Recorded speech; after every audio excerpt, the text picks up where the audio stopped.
কচুর শাক, তাও আবার ইলিশ মাছের মাথা দিয়ে? মা, তুমি কিন্তু আজকে অবশ্যই কিছুটা চাল বেশি নিও, কারণ বাঙালি বাড়িতে ইলিশ মাছের মাথা দিয়ে কচুর শাক মানেই তো অমৃত। ভাবছি আজ তোমার থেকে রেসিপিটা শিখেই নেব। এতে আবার রেসিপি শেখার কি আছে? কচুর শাক রান্না করা কোনো ব্যাপারই না।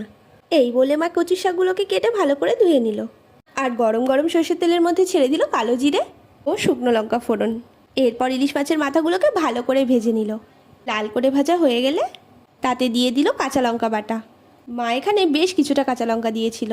তারপর 2 মিনিট মশলাটাকে কষিয়ে নেওয়ার পর এতে দিয়ে দিল সিদ্ধ করে রাখা সে কচুর শাকগুলো। এরপর নুন হলুদ দিয়ে ভালো করে নাড়তে শুরু করলো। গ্যাসের ফ্লেমটা বাড়িয়ে দিয়ে ভালো করে নাড়াচাড়া করে জল শুকিয়ে নিতে হবে, এবং বেশ কিছুক্ষণ রান্না করা হয়ে যাওয়ার পর নামানোর আগে চিনি দিয়ে নামিয়ে দিতে হবে।